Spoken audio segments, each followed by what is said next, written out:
మొత్తం వ్యవహారంలో ఎలాంటి అపచారం కానీ ఎలాంటి మిస్యూజ్ కానీ జరగలేదు. అనవసరంగా కొద్దిమంది గుప్త నిధులు వేట జరిగిందని, లేదంటే దాని కింద నిధి తీయడం జరిగిందని, అనవసరంగా ఇంత పెద్ద మన రాయదుర్గంలో ఇంత పేరు ప్రఖ్యాతి గాంచిన వెంకటేశ్వర స్వామి దేవాలయంని పని కట్టుకుని అప్రతిష్ట పాలు చేయడం కరెక్ట్ కాదని మేము సలహా ఇస్తున్నాం, చెప్తున్నాం. దయచేసి దీన్ని మీ రాజకీయాలకి, మీ సొంత ప్రతిష్టలకి వాడుకోవద్దు. విగ్రహ ప్రతిష్టాపన పైన కనీస అవగాహన పెంచుకోండి. విగ్రహ ప్రతిష్టాపన, విగ్రహం కింద ఎప్పుడు కూడా నిధి ఉండదండి. విగ్రహం కింద నిధి ఉండదు. విగ్రహం కింద సోమసూత్రం ఉంటుంది, అంటే రాతి పీఠం ఉంటుంది. రాతి పీఠంలో విగ్రహాలను కూర్చోబెడతారు.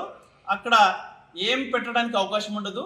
ఆ రాతి పీఠం కింద ఒక 5 అడుగులు 6 అడుగులు తీసి అక్కడ పెట్టింటారు నిధి ఏమన్నా ఉంటే. కాబట్టి ఇది పూర్తిగా అవాస్తవం. పూర్తిగా అంటే విస్తృతంగా ఒక చెడు ప్రచారం, పని కట్టుకుని చెడు ప్రచారం చేయడం జరిగింది. ఇది తప్పు అని విశ్వ హిందూ పరిషత్ గట్టిగా ఖండిస్తుంది. ఇంతకు ముందు కూడా మేము ఇదే విశ్వ హిందూ పరిషత్ తరఫున చెప్పడం జరిగింది. దయచేసి మీ రాజకీయాల కోసం, మీ వ్యక్తిగత ప్రతిష్ట కోసం దేవుళ్ళని, గుళ్ళని, మా హిందూ సంస్కృతిని, సాంప్రదాయాలని వాడుకుంటే మేము సహించేది లేదు. మీకు అంత చిత్తశుద్ధి ఉంటే వెంకటేశ్వర స్వామి గుడికి సంబంధించిన కోనేరుని కబ్జా చేసేకి ప్రయత్నించినప్పుడు కొద్దిమంది దాని గురించి మీరు ఎందుకు మాట్లాడలేదని అడుగుతున్నాం. ఇటీవల బీటీపీ లేఅవుట్లో అయోధ్య సీతారామ లక్ష్మణ దేవస్థానంని కట్టడానికని కొద్దిమంది ఊరి పెద్దలు ప్రయత్నిస్తే మట్టి దొంగలని, మట్టి దొంగతనం చేసుకోపోయినారని చెప్పడమే కాకుండా హేళనగా ఈ హిందువులకి ఇంకా దేవుళ్ళ గుళ్ళు చాలేదా, ఉండే గుళ్ళు సరిపోవా, ఇంకా ఎన్ని కావాలని అడుగుతున్నారు. హిందువులంటే అంత చులకనా మీకు? హిందువులంటే ప్రశ్నించేవాళ్ళు లేరనేనా? మీరు ఈ విషయాన్ని విస్తృతంగా, అంటే ఎలాంటి పర్మిషన్ లేకుండా గవర్నమెంటు పేదవాళ్ల కోసం ఇచ్చిన గవర్నమెంట్ ఇళ్లలో మసీదుల చర్చిలు లేవా? మీరు వాటిని ప్రశ్నిస్తున్నారా? పేదవాళ్ళని భయపెట్టి ఆర్థికంగా లోబరుచుకొని వాళ్ళకి డబ్బు ఆశ చూపి ఆ ఇళ్ళని కాజేసి మసీదులుగా, చర్చిలుగా మీరు నిర్మించుకోనట్లేదా? మీరు ఈరోజు ఏదైతే ప్రశ్నిస్తున్నారో హిందూ సమాజం ఏమో అయిపోతుంది, హిందూ సంస్కృతి ఏమో అయిపోతుందని, దేవాలయ ప్రతిష్ట మంటగలిసిపోతుందని బాధపడే వాళ్ళకి నేను అడుగుతున్నా, మీరు వీటిపైన ఎందుకు శ్రద్ధ చూపట్లేదు అంటున్నా. మొత్తం సమాజం పోయిన 2 వారాల క్రితం ఈ గుడికి సంబంధించిన కోనేరుని కొద్దిమంది కబ్జా చేసే ప్రయత్నిస్తే మొత్తం హిందూ సమాజం ఉలిక్కపడింది, ఏంది ఇది జరుగుతూ ఉందని. అప్పుడు చాలా మంది ముందుకొచ్చి గవర్నమెంట్ దృష్టికి తీసుకెళ్లడం జరిగింది. కలెక్టర్ గారి దృష్టికి, తహసీల్దార్ దృష్టికి, పోలీసుల దృష్టికి, కమిషనర్ దృష్టికి తీసుకెళ్లడం జరిగింది. ఇప్పుడు ఎవరైతే స్వలాభం కోసం దీనిపైన ప్రెస్ మీట్లు పెట్టి ఏదో జరిగిపోయింది అని ఎవరైతే ప్రచారం చేస్తున్నారో మీరు ఒక్కరు కూడా ఎందుకు స్పందించలేదని అడుగుతున్నా. అంటే మీకు పట్టలేదా? హిందువుల గుళ్ళలో ఏం జరుగుతుందో, ఏదో చీమ చిట్టుకుమన్నా ఏదో అద్భుతం జరిగిందన్నట్టు గుప్త నిధుల కోసం వేట ఎంత, అంటే హిందువుల దేవస్థానాలంటే అంత చులకనండి మీకు?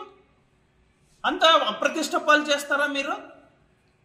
ఎందుకు మాట్లాడట్లేదు? హిందువుల గురించి మీరు ఎందుకు మాట్లాడట్లేదు? అంటే హిందువుల అంటే చులకన మీకు, అంటే వాళ్ళంటే భయం లేదు. హిందుత్వం అంటే మీకు భయం లేదు, భక్తి లేదు, మాట్లాడతారు. జనాభా ప్రాతిపదికన ఏర్పాటు చేసే చర్చిల, మసీదుల గురించి అసలు మాట్లాడరు. వాళ్ళ జనాభా ప్రాతిపదిక ఎంత, వాళ్ళకు ఉండాల్సిన చర్చిలు ఎంత, వాళ్ళకు ఉండాల్సిన మసీదులు ఎంత మీరు ఎప్పుడైనా అడిగారా? మీరు అడగరు. గుళ్ళలో మాత్రం ఏదో చిన్న విషయం జరిగినా పెద్దగా ఏదో జరిగిపోయింది అన్నట్టు మాట్లాడతారు. ఇది కరెక్ట్ కాదు.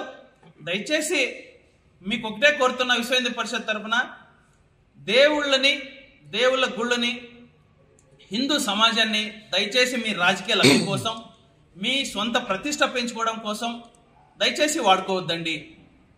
ఎప్పుడూ మేము ఇదే చెప్తున్నాం. దయచేసి మీ రాజకీయాలు మీరు చేసుకోండి. వేరే అంశాలు చాలా ఉంటాయి మీకు.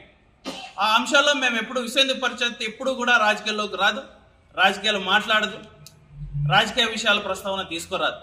అయితే మీరు మీ రాజకీయం పబ్బం గడుపుకోవడానికి దేవుళ్ళని వేదికగా చేసుకోవద్దండి, దేవస్థానాలను వేదికగా చేయొద్దండి. ఇక్కడ ఏదైనా ఉంటే మీకు నిజంగా చిత్తశుద్ధి ఉంటే, ఏదో జరిగిందని చిత్తశుద్ధి ఉంటే రండి, మేము విశ్వ హిందూ పరిషత్ మీతో పాటు వస్తాం, ఇక్కడ విచారణ చేద్దాం, ఏదైనా తప్పు జరిగింటే తప్పు జరిగింది, ఇది సరిదిద్దుకోండి అని చెప్దాం. అంతేగాని చిన్న విషయాన్ని భూతద్దంలో చూపి ఏదో జరిగిపోయింది అన్నట్టు మొత్తం ప్రతిష్ట మంట కలిసిపోయినట్టు మాట్లాడడం కరెక్ట్ కాదు. ఇక్కడ అటువంటిది ఏమీ జరగలేదు. నిధి వజ్ర వైడూర్యాలు నవరత్నాలు అన్నారు, అలాంటివన్నీ వేయడానికి అయితే కనీసం మీరు ప్రతిష్టాపన పైన కనీస జ్ఞానం పెంచుకోండి దయచేసి. సోమసూత్రంలో అంటే రాతి కట్టడం, రాతి పీఠంలో ఏమి వేయడానికి ఉండదు. ఒక చిన్న శాస్త్రానికి ఒక చిన్న బంగారు ముక్క లేదంటే వెండి ముక్క వేస్తారు, అది కూడా ఎక్కువ వేయరు. ఎందుకంటే అక్కడ కరెక్ట్గా ఏదైతే ఎడ్జ్ ఉంటుందో ఎడ్జ్లో పోయి దేవుని ఇట్లా కూర్చోబెడతారు, కరెక్ట్గా కూర్చోంటారు, దేవుని కూర్చోబెడతారు. కాబట్టి అక్కడ ఏమి ఉండదు, ఇంకా ఆ మాత్రం సందు కూడా ఉండకూడదని దాంట్లోకి ఈ రసాన్ని పోస్తారు, గట్టిగా అయ్యి అల్లాడకుండా ఉండాలని. కాబట్టి దయచేసి మీరు రాండి, ఇక్కడ పరిశీలన చేయండి.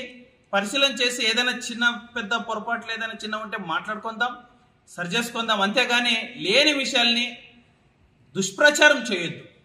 మీ స్వలాభం కోసం, మీ సొంత ప్రతిష్ట కోసం, మీ రాజకీయ ఉనికి కోసం ఇది చేయొద్దని మీకు పదే పదే విన్నవించుతున్నాను.